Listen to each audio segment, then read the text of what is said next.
are limited to 3 minutes per person. There will be no discussion on items not on the agenda as they have not been made part of the required public notice of this meeting. I'm going to go ahead and remove my mask at this point, so we'll just have to talk with it on, or at least have you guys understand. So great, we are in order now. The first item on the agenda is the September 7th minutes for review and approval. I'm assuming all planning commission members had a chance to review the minutes, and if there are any questions, let's please bring them out now. If not, if there's a motion to approve, let's hear it. That we approve the minutes as presented. Phil has approved the minutes. Is there a second? Second. We have a second. All in favor? Who was at the meeting on September 7th, please approve. Aye. Or vote. Thank you. Jan, do you have it all? I do, thank you. Great, thank you. Next item on the agenda is, are the December 6th minutes. And again, the same question. I'm assuming the planning commission members who were in attendance that night have had a chance to review today. Is there any discussion for that? None. Is there a motion to approve? Phil, motions again. Is there a second? We have a second. All in favor? Good. Jenna? Good. Great, thank you. First two items out of the way. Next, we are moving on to county updates.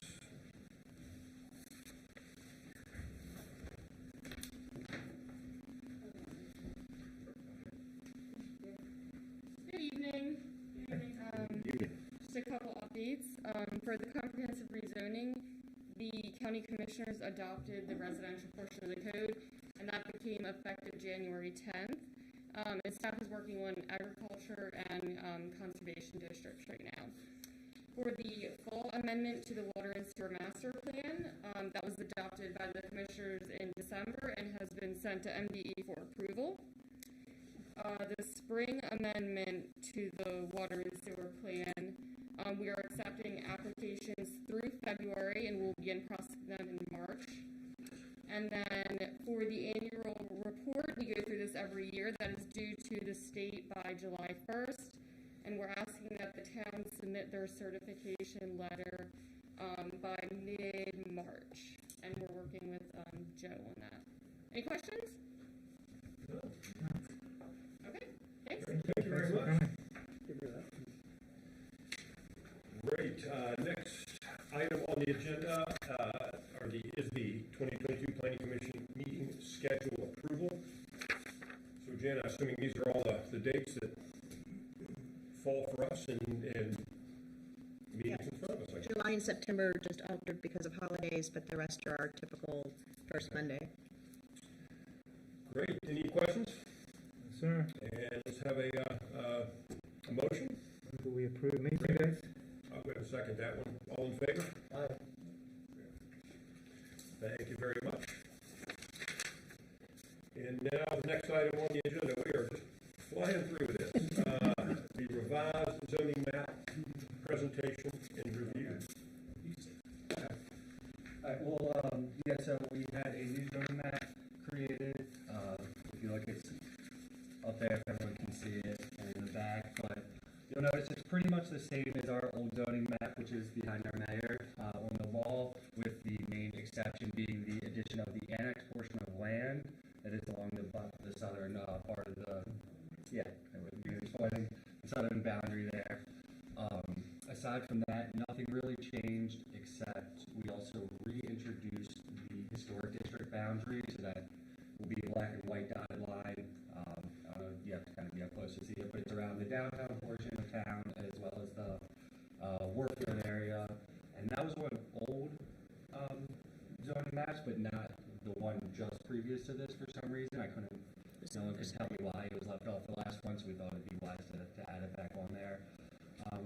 And I do want to also thank Claire and Sandy from the county.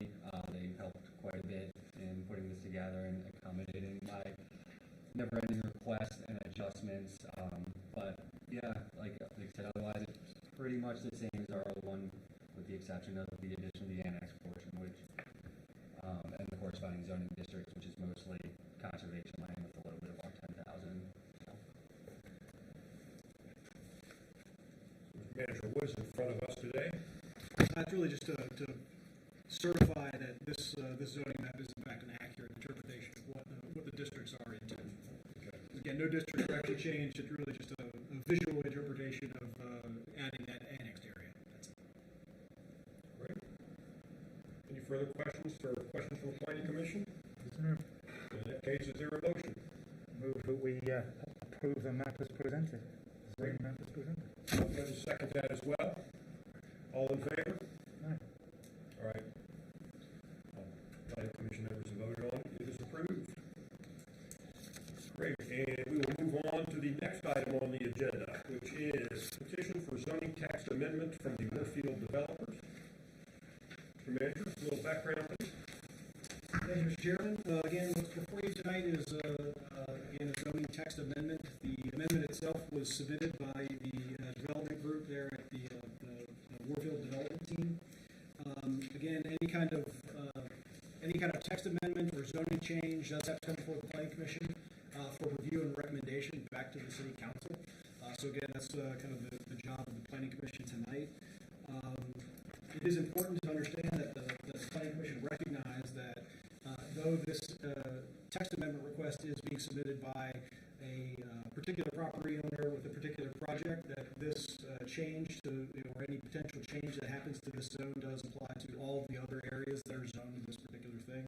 The planned employment center there's only two properties in town that are zoned this way. One is obviously Warfield, and then one is a property adjacent to Warfield. But again, it's important to keep in mind that any change would affect both of those parcels or any future parcel that the town decides to zone planned employment center. As for the request itself, there are several modifications to the zone. Most notably, they're requesting that they take several of the conditional uses that are listed within the planned employment center and moving them to principal permitted uses. It's not all of them, but it's the majority of them go to principal permitted.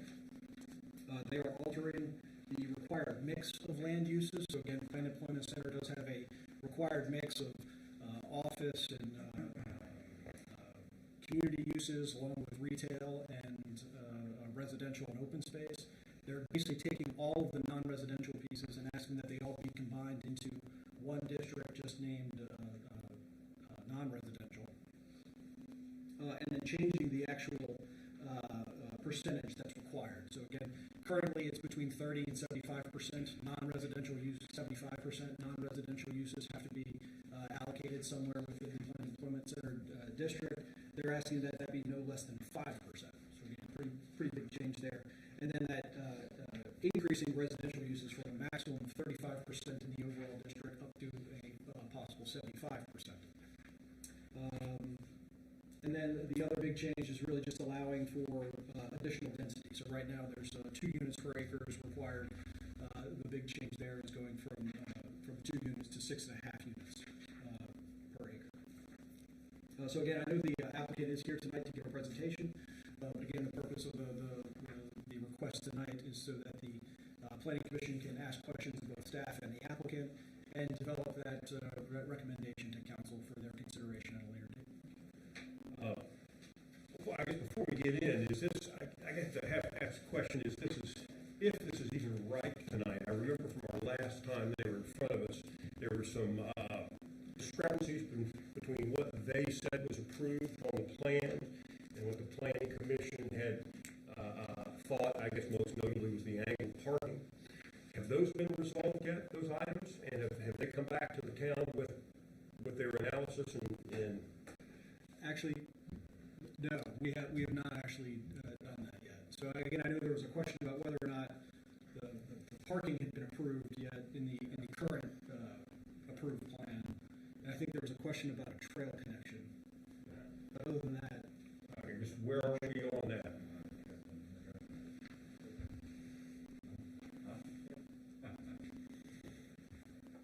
Good evening, Sean Davis with Morris Ritchie Associates. I believe we were here in November or December, I can't remember which, December, yes, to present the modifications to the Planned Employment Center preliminary plan. We went through a red line version of that with everybody. I left that saying that there was nothing more that we needed to do. That wasn't my understanding. I knew I believe Commissioner Singleton had mentioned the angled parking was not part of the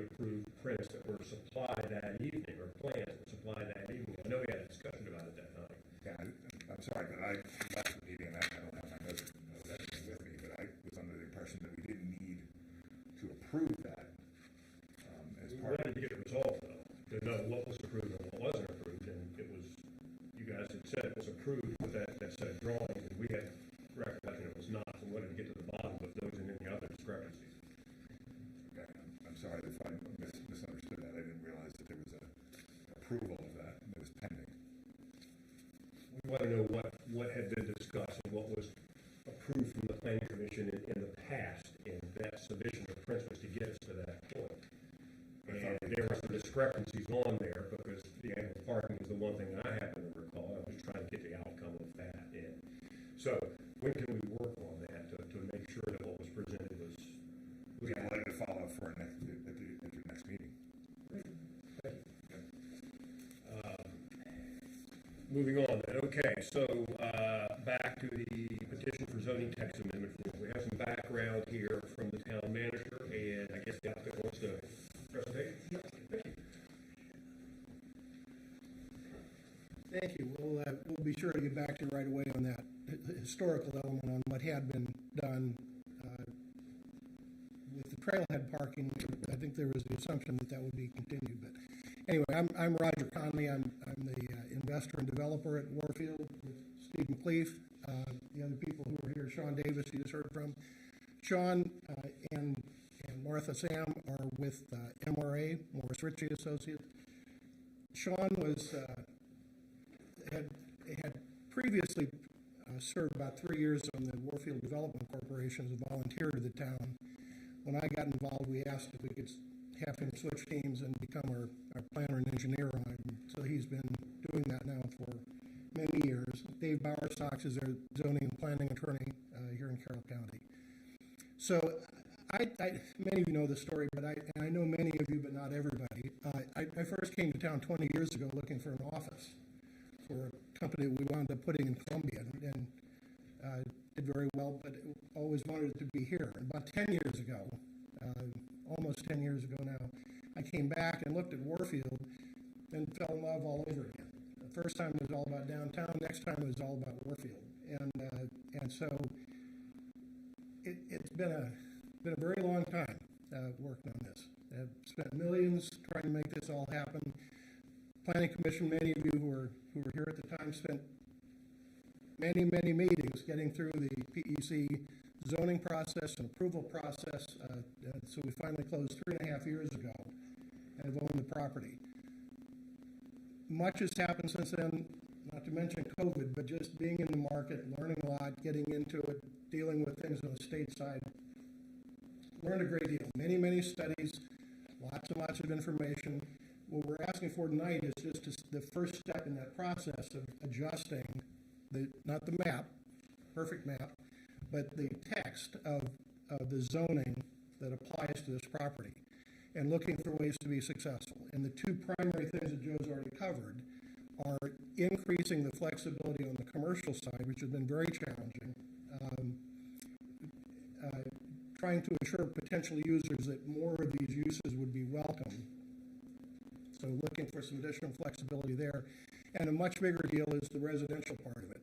The great news is that we have figured out the big problem we always had was the cost of restoring the historic buildings. It was just an enormous gaping hole, and many people in the state level, in the state delegation, were trying to help us with that.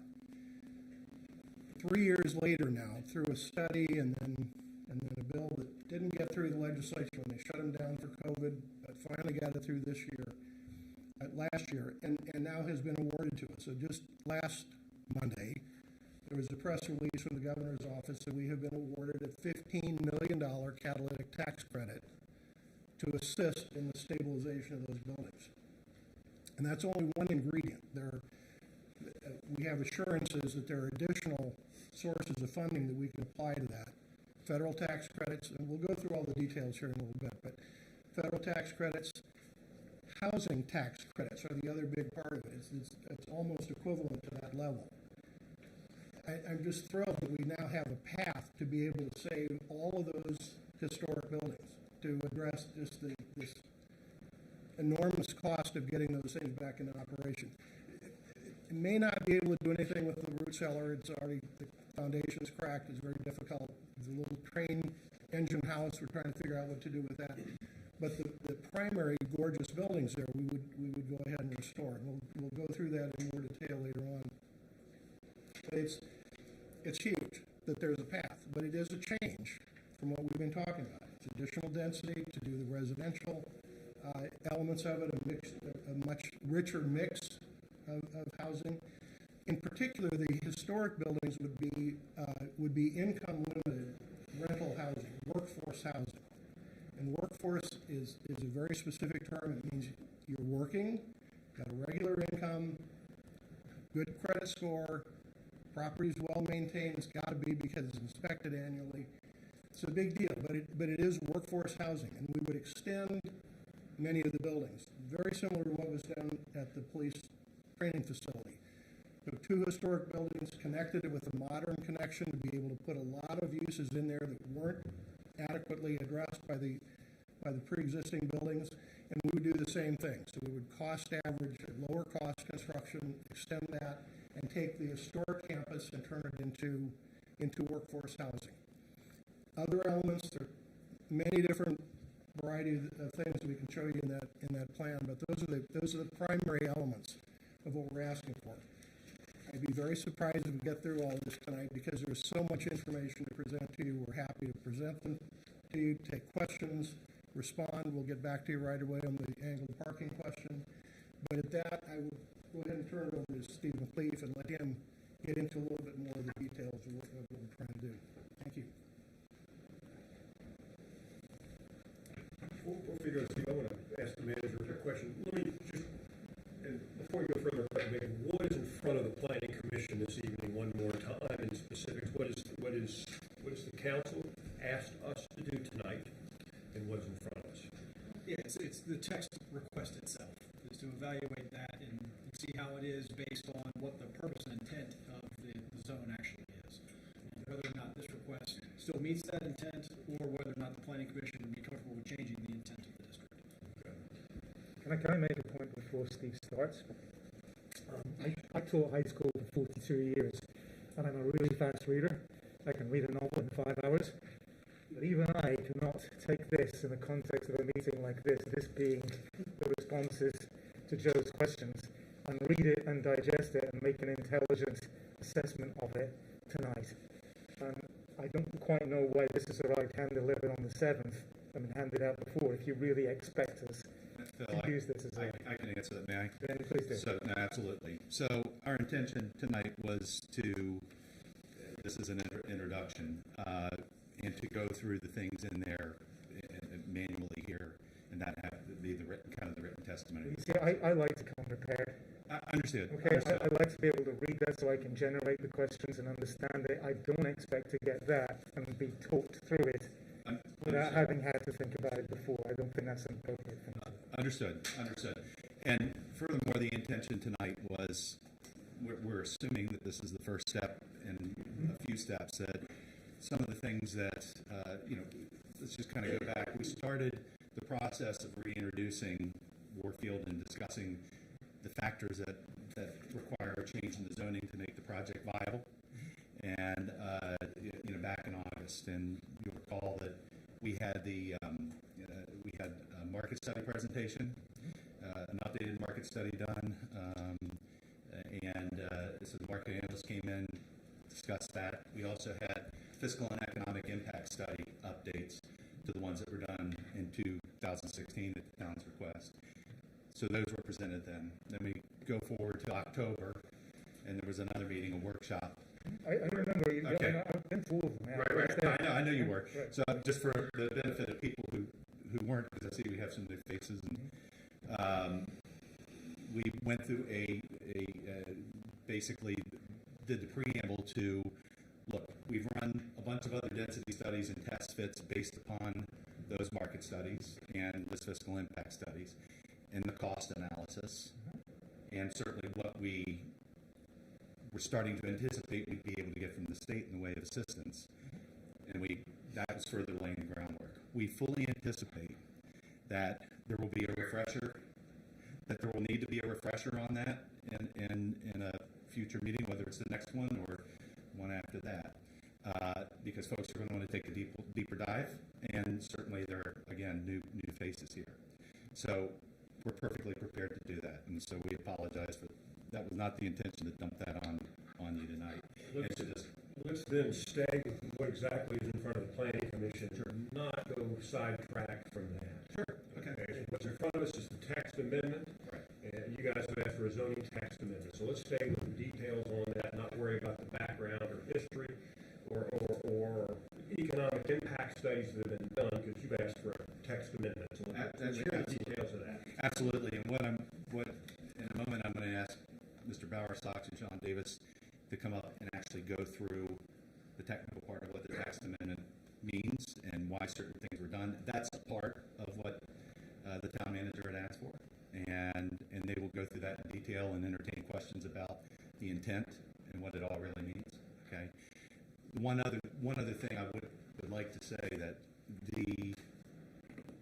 this was all driven really by two factors, and again, we're not taking a deep dive into this, but it is in fact market conditions, and it is in fact the financial infeasibility of these buildings and how you bridge the tremendous gap between the cost to rehabilitate these buildings and what they're ultimately worth.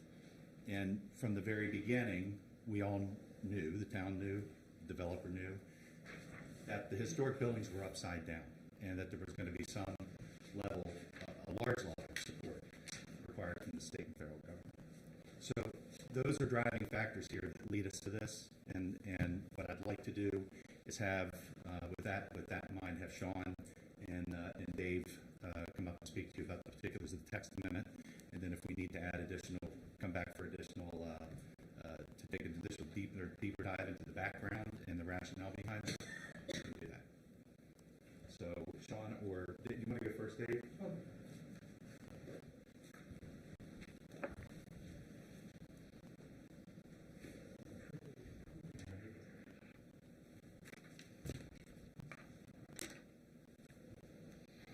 Good evening. Good evening. I'm probably a stranger to most of you here, except Alyssa. I've known Alyssa for quite some time, your counsel, and I've recently been getting acquainted with Joe. I'd like to start by addressing Mr. Singleton, I believe it is. Yes, sir. Your comments. We did not provide this to you tonight with any kind of expectation that you'd be able to sit down and lay your hands on the document and be prepared to go. I can tell you, I also like to be prepared. I appreciate someone that recognizes the value of a deliberate, reasoned decision, especially on something like this. Initially, you may see somebody jump up and grab me. Initially, we talked about not providing anything in response to Mr. Cosentini's letter until we had a chance to meet with you in person, or a representative in person before the meeting, or some meeting involving the Planning Commission and others, so that we could try to give you some sense of what this was about. Now, I can explain it somewhat simply, but for all the simplicity at a very general level, there is a lot of information that's been accumulated that informs the decisions to do what happened here, and a lot of information that we've accumulated that we hope will inform you and your colleagues as to what we perceive to be the benefits of taking this approach. So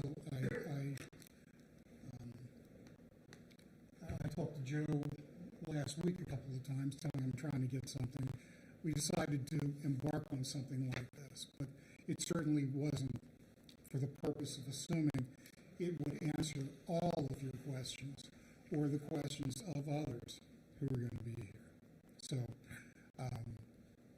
I just wanted to clear the air about that, and I appreciate your comments. There's a few things primarily in general that we're looking to achieve. One is to take some provisions and reduce them to an easier to understand and more simplistic kind of a format or language we found a couple of things that seemed like there's ambiguities that could result in confusion on our part, on your part, on the part of any other property that's looking to possibly qualify. Now, we didn't sit down and go through every word and say, hey, that's ambiguous. But as we looked at it in general, we did notice a few ambiguities, and we elected to cure those. Some of what we have done substantively may also solve some ambiguities and provide better simplification. And if it does, that's great. But that's kind of one of the things we've done. It wasn't the primary purpose in doing this. Can I just ask you a quick question, if it's appropriate? We're talking about ambiguities in the zoning language and the master plan. Where exactly are we talking about this? In the language. And on the second page of your letter, I begin a discussion of, just for instance, what some of these ambiguities were. And it was not, hey, we better address this with an amendment because we see some ambiguities. That wasn't what we were looking to do. It's something that occurred while we were in that process, doing the exercise.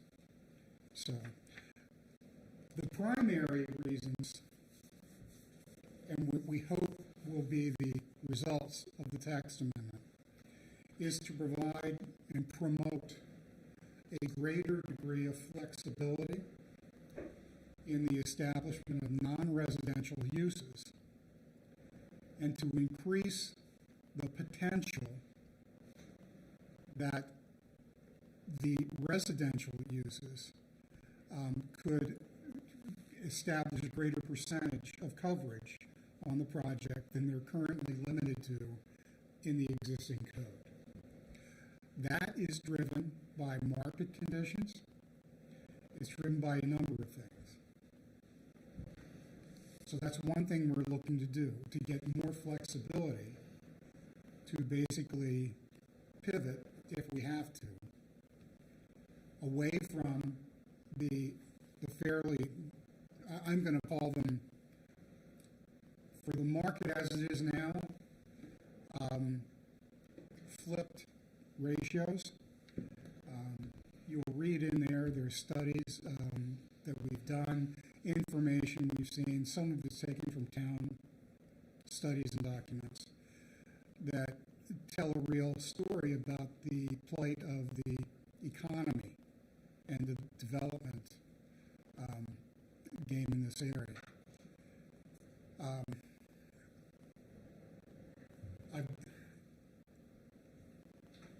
I've had to go into a number of towns and jurisdictions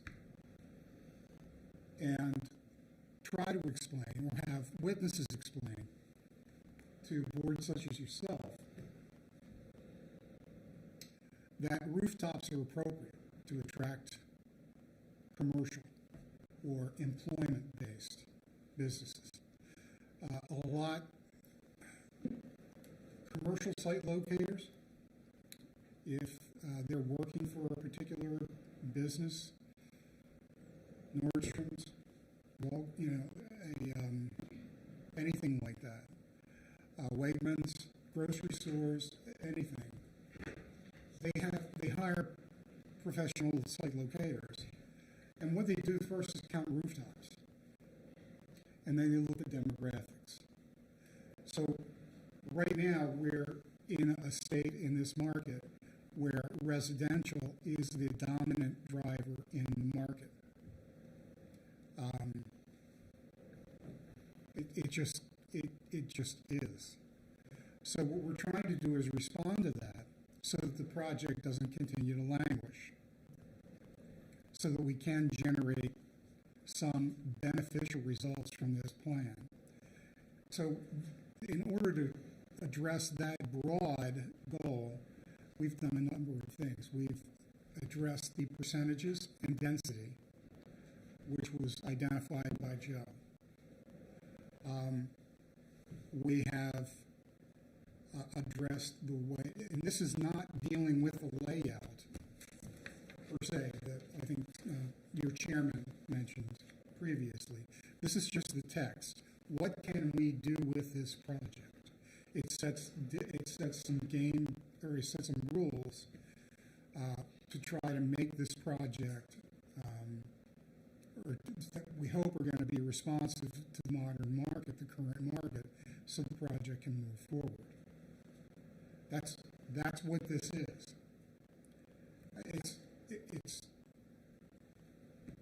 We've made some of the uses, the non-residential uses, permitted instead of conditional uses or special exceptions requiring Board of Zoning Appeals approval.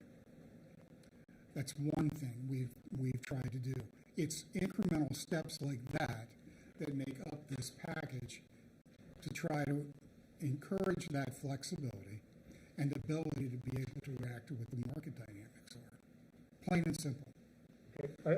I'm not seeing anything controversial in what you said at this particular point, but I'm not entirely sure why we're hearing that right now. Because if you look at the section on the town's master plan, which has been on the website for a long time, it clearly, the Planning Commission, the Town Council, the town's master plan clearly acknowledges changing market conditions. It clearly acknowledges the need for the town and all of its bodies to work together with the developers to address that. But there's also other language in there which simply can't be ignored. I'm not going to go through that tonight, but if you want to look at it, it's clearly there about small town character and mixed-use development and what that actually means. So the idea that there would be a negotiation is already decided. It's already in the master plan. You don't have to justify that to us tonight. What you do have to justify is what you want to do in that context. I mean, that's where we are. I just don't want to spend hours and hours going over something that was decided 2 years ago. And that's fine. That's fine. We've been down that road. And I'm sure you have. I was trying to respond to your questions. I mean, and that's the best I can do at this point. Now, for some of the technical aspects of it, why it looks the way it looks, I'm not the guy. Okay. It's up to you. I think that would be the road forward at this point. Okay. And I want to ask also, they've asked for a zoning text amendment, okay, which I'll save my comment for later. What other options are available to them to, in essence, do the same thing? I thought there were three options we talked about, or they had talked about a long time ago. There was a change of use, correct, which is change of zoning. You're talking about, you could change the zone completely, so they can go from Planned Employment Center to some other district that's already within our code. They could create a whole new district, one that we don't have already established somewhere, or modify the existing district. Which is the text amendment. Correct. I guess my question is with what I've seen without discussion, it's completely neuters this planned employment campus zoning. So why not choose another path? Because this completely changes the intent of PEC in a reverse direction, and with some of the ambiguities which you may have covered in here. You guys have the potential for 100% of the developable land to be residential. That is not true. Under the original plan, it was 25% open space and up to 75% residential use. By switching senior housing to a commercial use or a non-residential. So I guess my question is, why not choose another path? So first off, there was a technical mistake in the ordinance that we had submitted. It should not have been 75%, as town manager had pointed out. Those numbers don't add up. It should have only been 70%. Okay. So there would be a mandatory non-residential component. Second Up to thing, 5%. up to 5%. No, sorry, no less than 5%. Less, sorry, excuse me. We'll present some stuff tonight which will show what that means and how that carries out in the actual plan. The second thing that I would mention to start off with is, although I respect what you're saying, that decision was made 2 years ago, unfortunately, the Warfield development team was not part of that discussion. We specifically had asked to be a part of the discussion when it came to the comp plan and Warfield, and we were not participants in that. We vociferously pointed out that, I'm sorry, Yeah, Sean has the room. so, all right, that is the case. And so that addresses, I think, Phil's, your comment, Phil, is that we did not have an opportunity to participate in that discussion, even though we asked. The third thing that I'll bring up is when we started this process 8 or 9 years ago, we walked into that with certain understandings and beliefs and thoughts and goals and objectives, and we put them down into, the PEC employment zone. Everybody had the best intentions in mind to fulfill those goals and objections. And we have come over the last 3, 4, 5 years to realize that that is simply not going to happen. And so you say we have multiple options. We can come in and we can create a new zoning ordinance, a new district for mixed use, entirely possible. Or we could change the existing PEC zone, which is what we're proposing. Or we could potentially piecemeal the zoning into R7500 and, the business local or business general district. But even if we were to do the R7500, we would need to also amend your PUD ordinance, which would then be applicable to the entire town. Okay, so what we were trying to do is we were trying to focus on the most direct course. It's an existing ordinance on the books. Let's try and amend that first and foremost. Okay, that's why we've done what we've done. To go through the specifics of the ordinance and the changes that are being proposed, and then I'd like to illustrate how they manifest themselves in plans. First one on page 180-134, purpose clause. We've deleted some references that we just think. I'm sorry. Again, what document are we looking at? Talking about the PEC zoning ordinance, the actual ordinance that we submitted to you with the amendments. It should be highlighted with red strike-throughs and green additions. Thank you. Okay? Sorry. There we go. Thank you. So, the first thing that we've done is we've stricken certain elements, including site layouts and architecture that says that is aesthetically pleasing and consistent with applicable guidelines.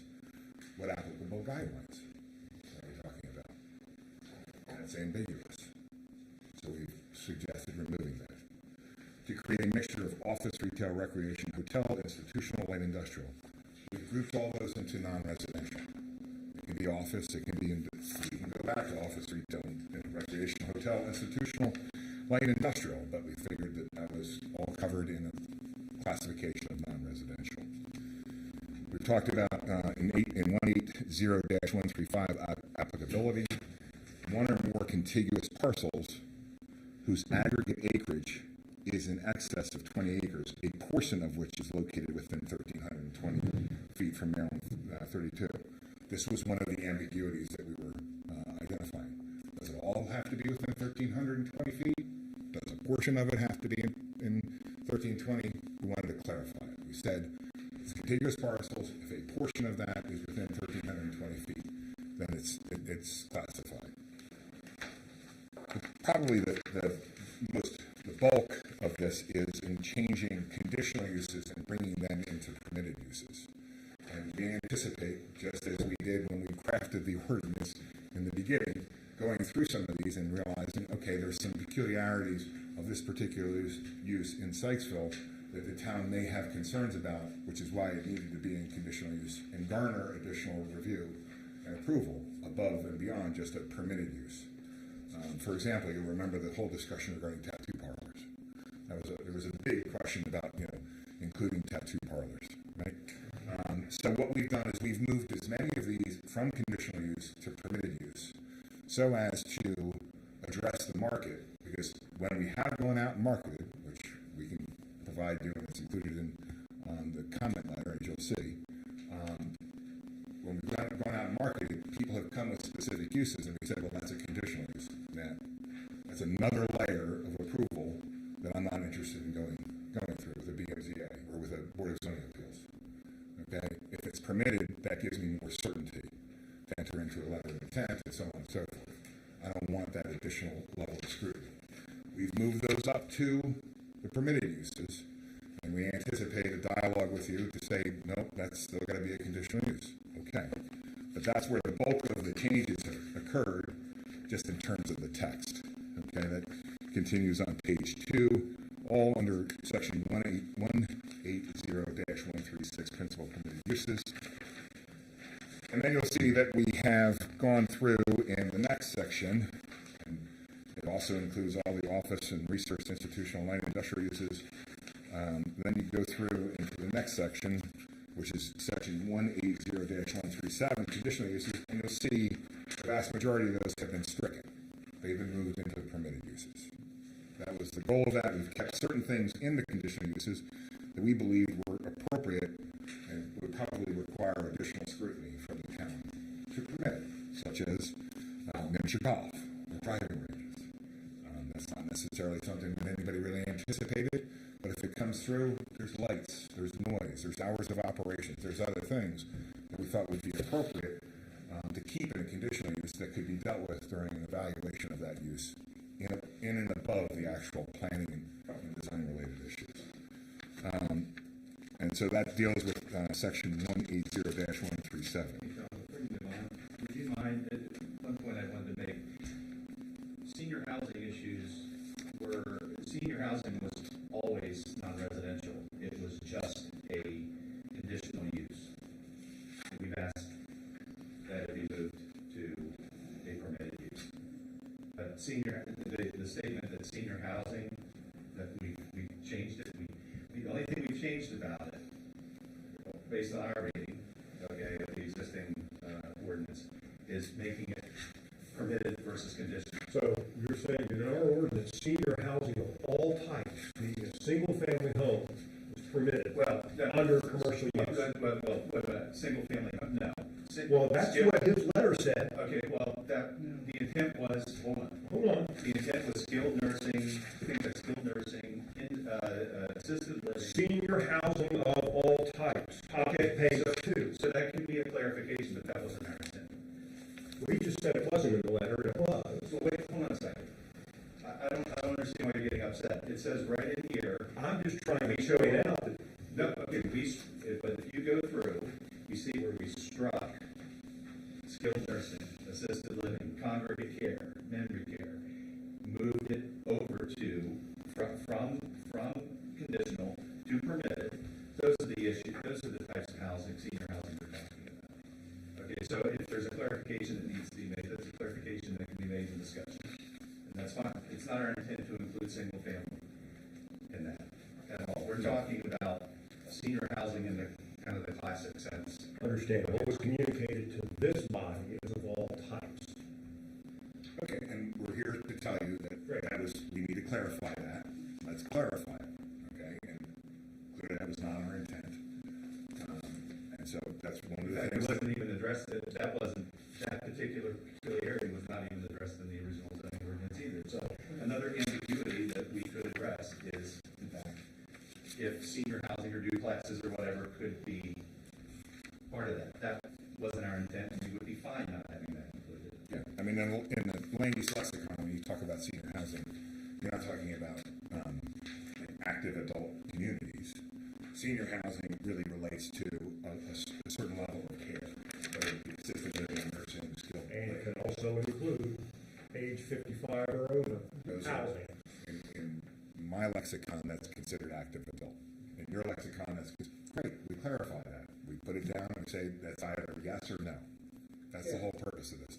The other issue that we wanted to make sure that we pointed out, which Phil, again, to your initial question, we didn't come here anticipating to have all the answers. Actually, what we, as David rightfully said, we questioned whether or not we even wanted to answer the letter until we got everybody's comments to provide a thorough answer. And we didn't think that anybody on the Planning Commission would be able to really address those questions in specifics without going through a presentation of the whole thing. It's useful before we come to understand what it is that is expected of us, rather than an hour into the meeting suddenly, well, we didn't really expect you to do that. I got this document handed to me. Yes. Okay, I expect that it's got some validity and value for me to look at this particular point. And if you're not going to deal with those questions tonight, then deal with them next time when we've had a chance to look at it. Absolutely. So, That's please let us know what you want. I'm sorry? Please let us know what you want before we come in here. That frustrates me. I need to know, okay, why am I here tonight? What is it that you want from me? And it was definitely not clear when we began. Yeah, and so to make sure that we articulate what we're looking for modifications to this ordinance. We know that there are going to be questions that are raised. Joe has raised a number of great questions. You're going to raise a number of great questions. We'll be back to answer any of those questions that you have. And so take that letter, put it on the side, ask the questions that you want today, provide us with any questions after this meeting, after you've had a chance to deliberate what we're talking about. And in March, we'll come back here and we'll say, okay, here's our answer. Here are our answers. Probably the two largest sections that we have to deal with in the modifications are section 180-139, required percentage of land uses. And this is, as I mentioned earlier, there was a mistake that was included in our draft to you. There should say non-residential uses no less than 5%, residential uses no more than 70%. It should be 70, not 75. And open space no less than 25. So we're guaranteed a minimum of 5% of the total land area would be consumed by non-residential uses, and 25% of the land area would be consumed by open space. Okay, give me 1 second. Okay, then the second section, which is 180-140, is densities and floor area ratios. So the floor area ratio we're not suggesting to be changed, but the density we are suggesting to be changed to be increased from 2 to 6.5. It's my understanding that the maximum density permitted in the town right now is R7500, which would permit up to 5.8 dwelling units per acre for the R7500. Correct. It's close, I don't know exactly, that's pretty close. It's 43,560 divided by 7,500, which is 5.8. It'd be nice if it was nice even 6, but it's 5.8, whatever it may be. So yes, this is an increase, and we'll explain why in a second. It's an increase from your maximum density permitted. I think, for the most part, there are minor modifications, again, for clarity, and if you go to section 180-143, F, parking ratios used shall be determined by the commission and shall take into consideration plans for shared parking facilities, etc. Right now, the way the ordinance is written is you have to abide by the planning, by the parking in the code as it is today. Well, parking ratios are changing pretty regularly. In most instances, they're decreasing because of a variety of different, whether it be the Uber effect or not necessarily in Sykesville, but in other communities, the scooter effect and a variety of other things. They're changing. And we just said, as opposed to being strictly limited to what's in your code, let's work on it. And we would have to provide you with evidence that what we're proposing would be acceptable to the town, and if so, then it would be baked into an approval. And I think, if I'm not mistaken, that is the extent of it. We have not changed any of the approval process or anything. So, those are the specific sections that we're proposing. Now the question is, if you could keep one of these, if you could pass those around again. For everybody, there's 2 pages to this. There's the concept plan on the first page, and then the illustrative plan on the second page, and I'll wait until everybody gets a copy.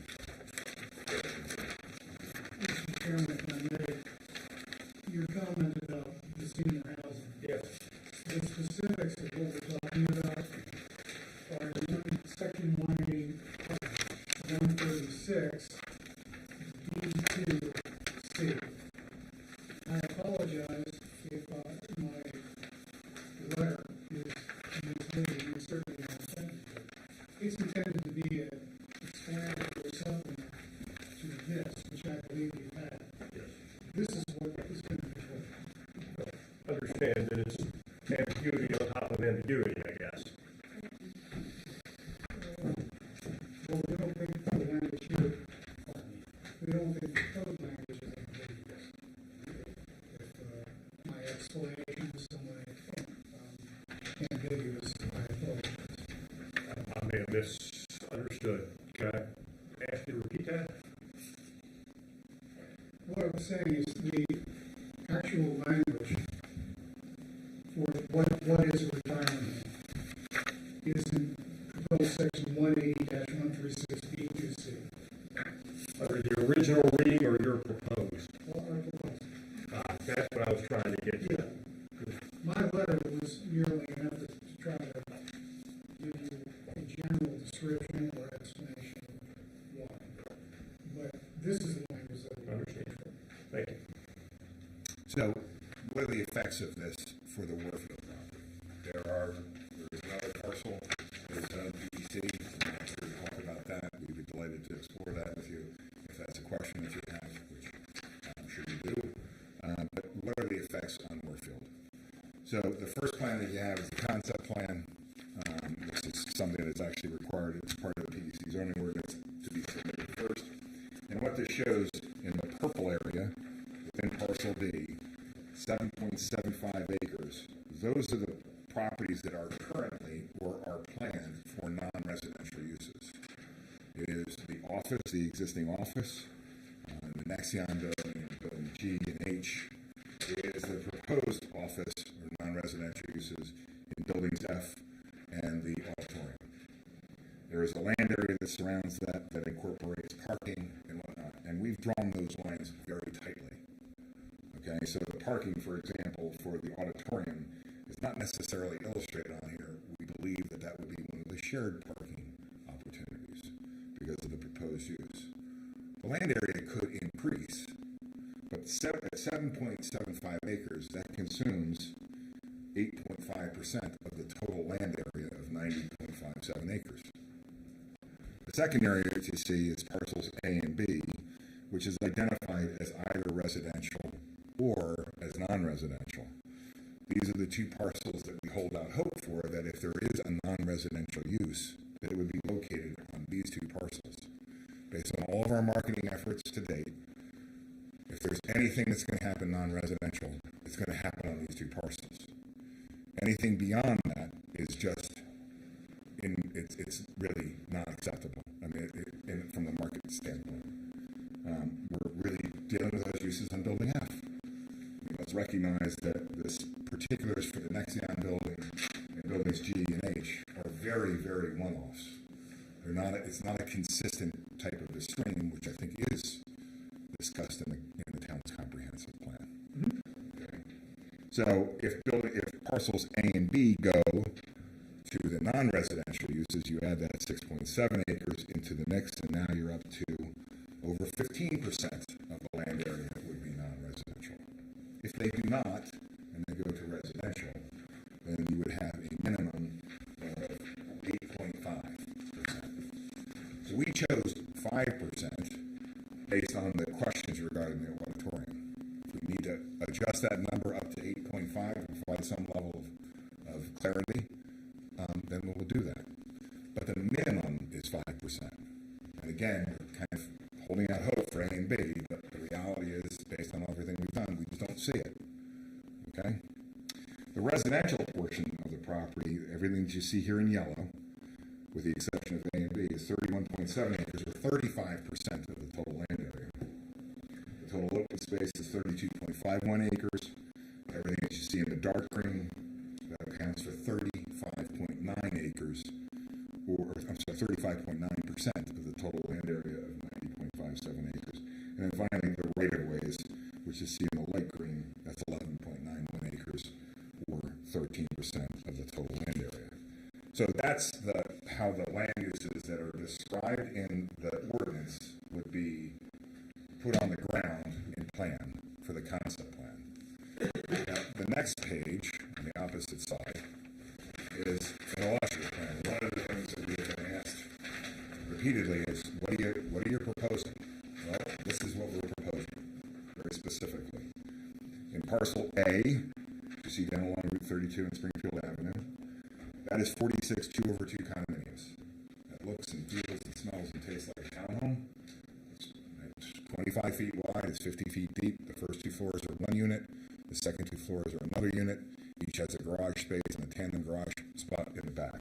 Just on there real quick, the thought on that unit type is to put a bridge between rental apartments and the $500,000 townhomes that are being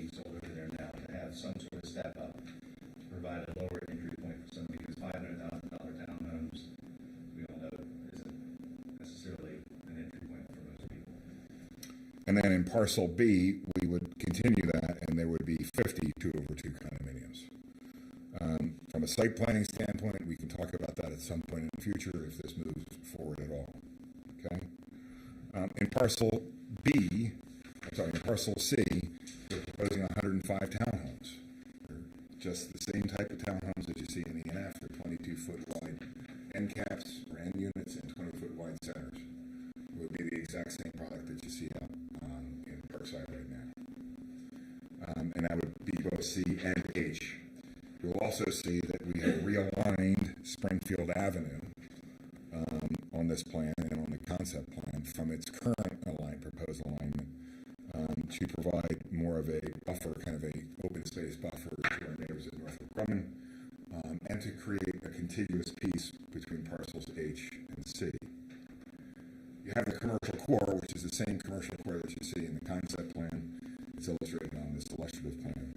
Then you have parcel D, which we have the 77,190 square feet of the non-residential uses, and you have 177 multifamily homes.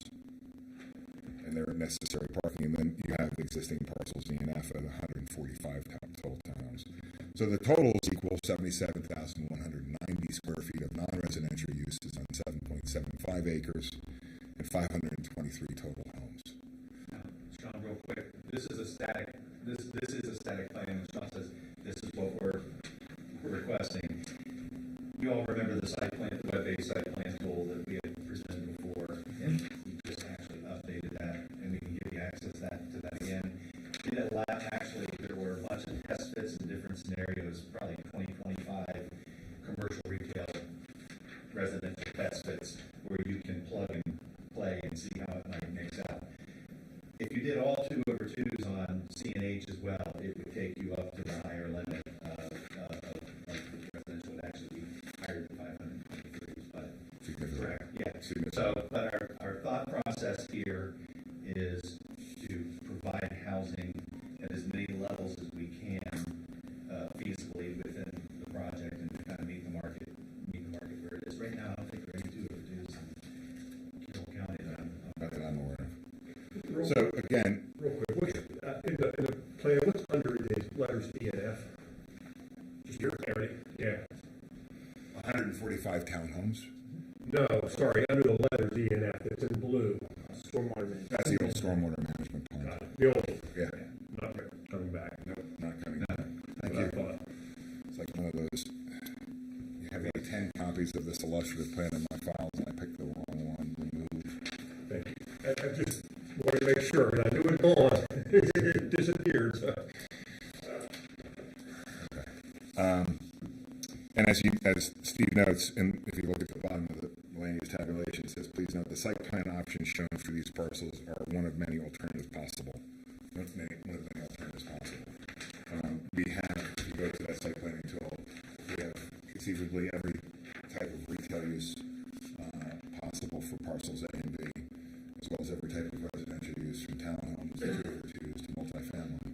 And the same thing on parcel C and H, we have every type of residential use possible for C and H. So you can, like you said, plug and play. We realized that we wanted to keep things relatively straightforward. So, and we've been asked repeatedly, what are you looking for? So this is what we're looking for. But there's some options. There's definitely some options out there. What is the maximum residential that you've come up with on your alternatives? What's the high end number on that? It's 580. 589, it says. 589. As I understood it, if I remember the number correctly, that is an increase in population based on your formula of just under 1,400 people. It's around 1,400 people, which is about a third of the size of the town as it currently exists, if I'm right, yeah? Yes. So that's where we have in terms of the actual ordinance and how we matriculate down to the provided to answer any questions you have. Yeah, I have a question. It kind of, I think we've been skirting the elephant in the room for a very long time in this process, which began last August. No, I would never say that. And the elephant in the room involves the scale of the project. Okay? I don't think anybody's ever actually said that in a public forum at this particular point, but I'd like to introduce it because I think it's the major stumbling block that many people would have. In terms of whether we change the ordinance that make conditional uses permitted uses, if it's only going to be 5% at the end of the day, I don't think that that's a particularly important consideration. In the language of the master plan, if you look at it, there's a couple of really important sentences and so forth. All of our names, everyone who was involved in that is actually on that master plan. Many people in this room tonight, and we do have to abide by it. We can't just ignore it and throw it out and say, well, it's not important because this is more important. We have to abide by it. There's a couple of sentences that I'd really like you to address, not necessarily today. I'm going to read them to you. You can respond now or later. Any new development, regardless of use, will need to conform to the overall vision and architectural integrity of the Warfield complex. That's one. A bit further down, it talks about, it says, it talks about strengthening Sykesville's historic character and small town charm. If you build 589 units, increase the size of the town's population by a third, separated from the rest of the town by dual carriageways by 4 lanes, it strikes me that we are not adhering to that text, that we are changing the nature of the town as it is right now, and that this project in scale is too big. Now that's my observation based on just those 2 paragraphs of that. And those are great points. May I ask a question on that? Yeah, absolutely. Wouldn't adding, okay, so the current zoning allows, and we have a PC plan that shows something different, but it allows close to 600,000 square feet of commercial, 591,000, I think. But let's just say the 300,000 square feet of commercial that's shown in the PEC plan. Okay. That's a lot of commercial. If you could fill it, and if we could fill it, we would fill it. And I would say that that's character changing too. And not in the same way. well, frankly, you know, when we get to the point of doing a site plan, when we start talking about impacts, for instance, the traffic impacts for residential are going to be less. When you talk about water, the water impacts for our allocation, which we already have, okay, are actually equal or less. We can go, that's the purpose of the whole ADF test, but I think it's really important for people to understand this is not necessarily an increase in density, it's a switch in density. This was a very dense project, always was a very dense project. And we can talk about the relative impacts or changes in character and differ on that. Well, we have to do that. But we will, and I acknowledge that, but the other thing is, this is a dense project to begin with. And it's a dense project to begin with because, okay, it's basically called for in the disposition and development agreement with the state that you're supposed to put density around where your existing infrastructure is. And that's very clear in there. Whether it's commercial or residential is another discussion. And this is zoned as a planned employment campus. Understood. The part that I'm not seeing in this proposal coming forward is employment. I'm not seeing commercial, I'm seeing residential in that. I'm seeing a complete change of use. And that's why I asked the question earlier, what methods are available to be able to change this use versus completely neutering a PEC zoning for defined as PEC. So, great questions. What I would suggest that we do is gather your questions and give us an opportunity to come back and respond to you in March. Good. And I think you raised a great question. You raised a great question. Let us deliberate on it and provide you with answers well in advance of March. Before, I do have some questions I don't want to go through, but I want to come back to something just to sort of make sure there's a chance to be heard. And I know Mayor Link had made a comment earlier, and I just wanted to get back to that. It was something to do with inviting to the charrette, or not maybe charrette was wrong, I'm not sure, but I just want to, I'm happy to do that. Okay. Again, like when we were going through the comprehensive plan process, Warfield absolutely was involved in that.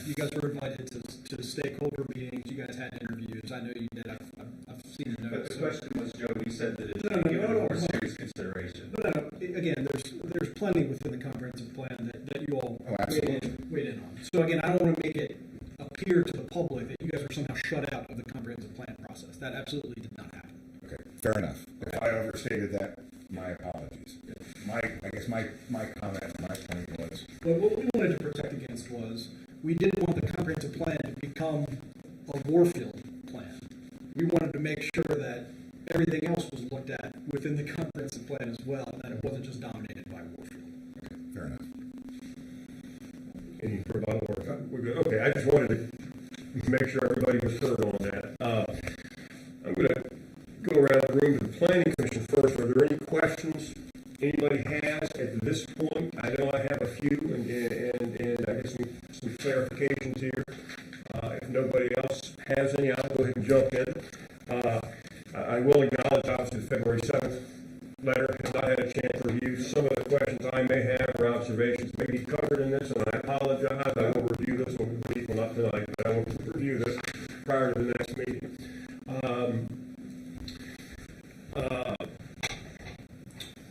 I asked, we have it in writing in front of us, and I've also asked what's in front of the planning commission tonight, perhaps in other meetings. And that is to recommend if and I guess I should probably read this.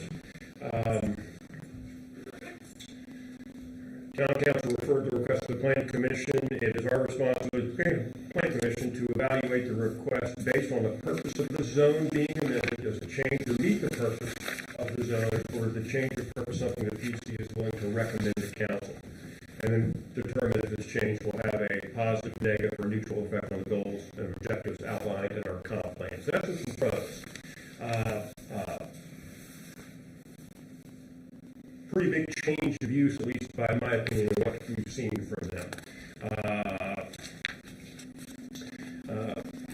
So that's what was asked of us tonight or future meetings.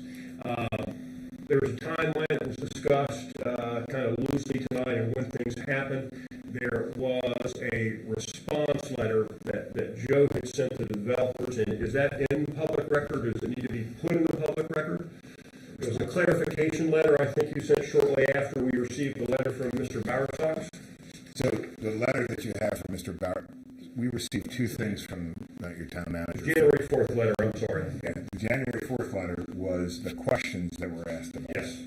Those are embedded in the response. So we provided the question and then the response. Yeah, February 7th. And then there was the staff report, which was provided, I think, last week, which we were also provided. Are those now a matter of public record? They are. Okay, just wanted to make sure there. That's where I was getting to is timeline, and there are those public record now, so that's good.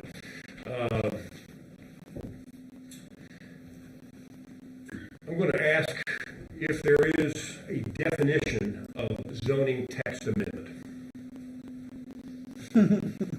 If not, A specific definition, no. I can give you my interpretation of what the zoning text amendment is. and I'm sure we may have a few different opinions here on what that is tonight, given we have a zoning attorney, I assume. So I want to put that to the planning commission prior to the next meeting with the definition of zoning text amendment is. Okay. That's what they've asked for, so let's understand what that is. That seems like a pretty big ask in my book on how I define that. The developer has a pretty big ask. We talked about tonight what other actions are available to the applicants. Other than a zoning text amendment. I think that's pretty clear to the planning commission and everybody in the room. Do you want any further clarification on those alternatives? I'd like to know what other options were explored prior to coming to this particular option as the one that you proposed. This is, and you don't need to answer it tonight. No, I'm taking all this in. We'll get back to you. Because it is a big change, as Phil mentioned earlier and Steve's mentioned, and I think the public would want to know as well, what's gone into all the deliberations that you've had. And some of it you've explained in terms of these are studies that have occurred and whatnot. But so that's good information and good background to have. But why here? Why not 10%? Why not 15%? What are the other things that you thought of? Thank you.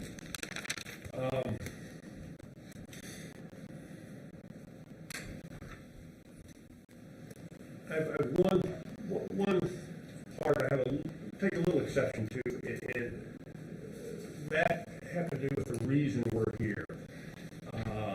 And asking for this based primarily, and I don't want to put words, I can go find it, but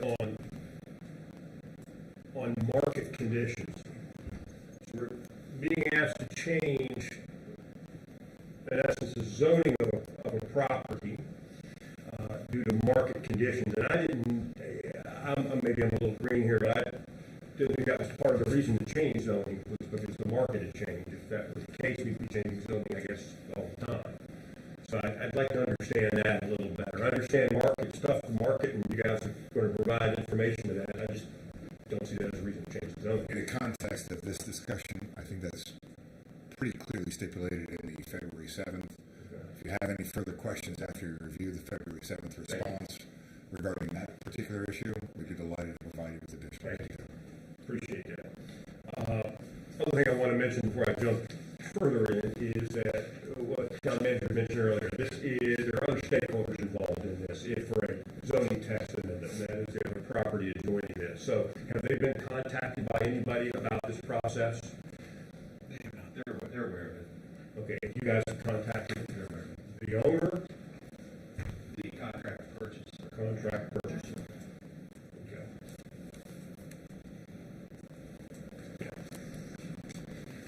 Just make sure I don't miss anything here.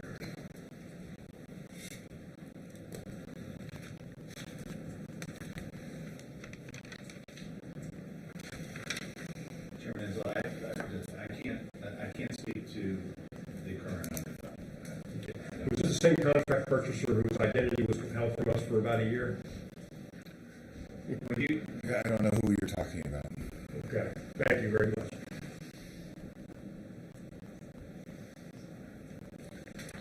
All right, I made a few notes, just want to make sure I've covered them here. Great.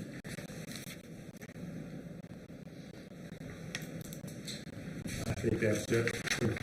Are there any other questions from anybody? Yeah, and again, this may be answered in here, I don't know, because I haven't had a chance to look at it. You mentioned the tax credits and the grants and the millions of dollars that adds up to. Please don't answer this now, I'd like to deal with it at the next meeting if you don't mind. The conditions under which those grants and tax credits can be used and have been given. Great. Okay? Yep, good action. One of the comments was residential versus commercial.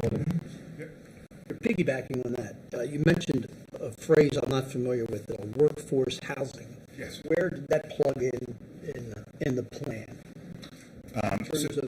In terms of where would that be? You know, that predominantly in parcel B. All parcel B. I guess a better description of exactly what that is. The specifics of that, what it's, what the parameters are, how broad of a scope it is, all these things. Some of that is described in the response letter on February 7th. We will Sure it is. Go back in and make sure if it needs additional clarification, we'll provide it. Just a point of information, there is an excellent example of workforce housing that happens to be age restricted in town here. The Village House Apartments was done under the same tax credit program. Okay. And so it's exactly that. Very well maintained, income limited, 70 to 65,000 typically for a 1 to 4 family. If that's exactly what it is. Working, high credit score, income limited, rental housing, maintained for that minimum, 15 days or the whole period. So.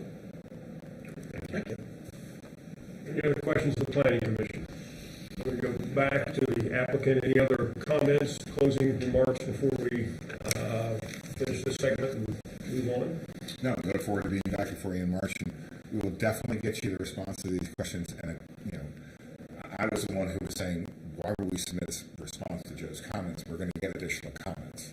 So if the axe has got to fall, it's got to fall on me, because I was the one who was proposing, let's just wait till we get these comments and then we can answer them all at once.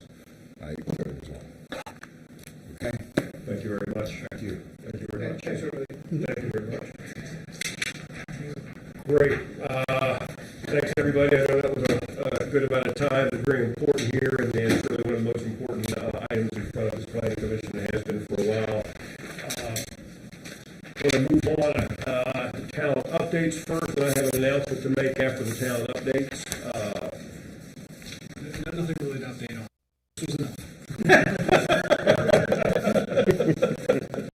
Great. Then I'm going to take the opportunity to make an announcement. I want to thank everybody for their time. Over the years, I'm announcing my resignation from the Planning Commission chairman position, effective after this meeting tonight.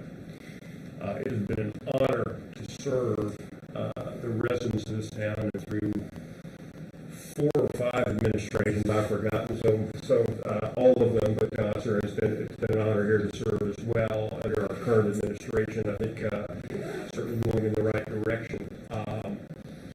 It's been a lot of years, about 20 years on the Planning Commission. I can't even remember, maybe 15 or so as chairman, and this town has something special, and it's something you look for from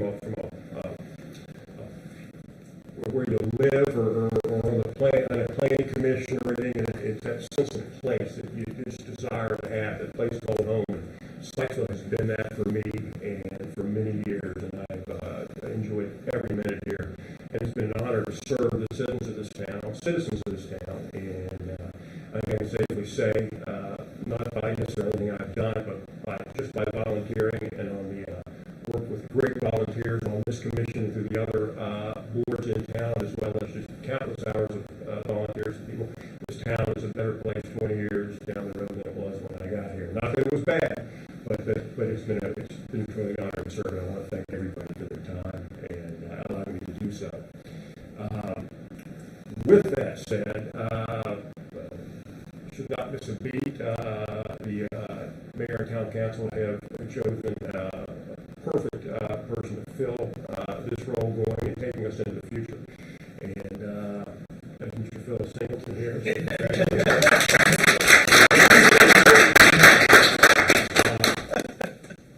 Again, it's been an honor to serve everybody. Thank you so much.